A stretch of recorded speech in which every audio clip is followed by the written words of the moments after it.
শুভ দুপুর সকল বন্ধুকে জানিয়ে দেখো আমি দিদিবাড়ি থেকে অলরেডি চলে এসেছি। দিদি দিয়ে দিয়েছিল আমাকে, দেখো বড় বড় চিংড়ি মাছ, দেখো কত বড় বড় চিংড়ি মাছ আমার জামাইবাবু এনেছিল। তো দিদি আমাকে দিয়ে দিয়েছে। কালকে যেহেতু অনেক কিছু রান্না হয়েছে, চিংড়ি মাছটা আর করা হয়নি, তাই জন্য এখন চিংড়ি মাছটা আমাকে দিয়ে দিয়েছে 8 পিস। তো এই 8 পিস চিংড়ি মাছ আর একটা বাটা মাছ বড়। তো আমি চিংড়ি মাছটা কী করবো, সিম্পলভাবে মালাইকারি করে নিয়েছি দেখো। আর টমেটো দিয়ে দিয়েছি অলরেডি।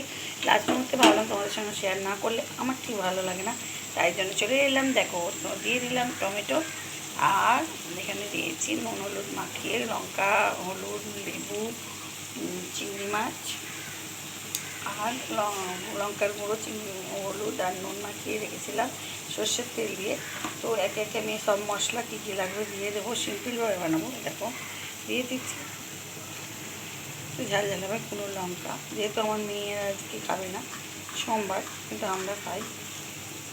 তো দেখে না একটু দিচ্ছি নুন, চিনি,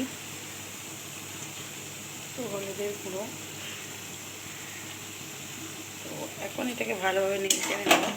নামানোর সময় কাঁচা লঙ্কা দিয়ে দেবো কটা, দেখো কাঁচা পাকা লঙ্কা কটা নিয়ে নিয়েছি, আর আদাও আছে। তো এখন এই তেলের সঙ্গে ভালোভাবে দিয়ে মাখিয়ে নিচ্ছি টমেটোর তেল। তো দেখো কালার দেখেছি, চিংড়ি মাছ একটুখানি নেড়েই খাওয়া যায়।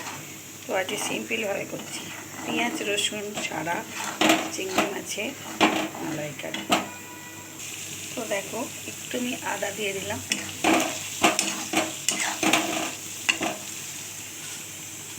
সঙ্গে দিয়ে দিচ্ছি চিড়ে রাখা কাঁচা,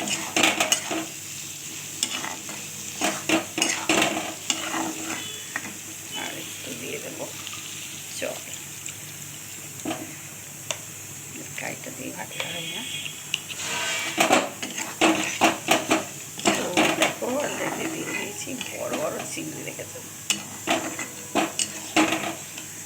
একটু ফুটে গেলেই আমি অলরেডি নামিয়ে নেব গরম মশলার গুঁড়ো দিয়ে।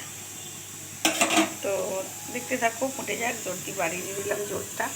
চলো একদম ফুটে গেছে কমপ্লিট। এবার গরম মশলা আমি দিয়ে দিলাম,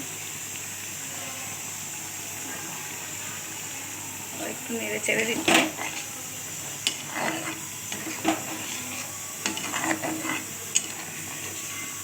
দেখো কত সুন্দর দেখতে হয়েছে। এরপর আমি নামিয়ে নেব, গ্যাসটা অফ করে দিলাম। একদম রেডি, চলো ঢেলে নেই। দেখো সিম্পল চিংড়ি মাছের মালাইকারি একদম রেডি। যদি ভালো লাগে প্লিজ শেয়ার কমেন্ট লাইক করতে একদম ভুলবেন না বন্ধুরা।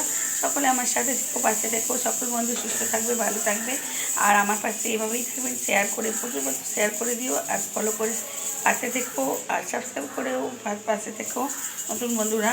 তো সকল বন্ধুদের জন্য অনেক অনেক শুভেচ্ছা রইলো, আর কার্তিক পুজোর অনেক অনেক শুভেচ্ছা রইলো বন্ধুরা। কাদের বাড়ি কার্তিক পুজো হচ্ছে, কাদের বাড়ি কার্তিক পুজো ফেলেছে কোন বন্ধুদের বাড়ি, তো কমেন্ট সেকশানে কমেন্ট করতে একদম বললো না।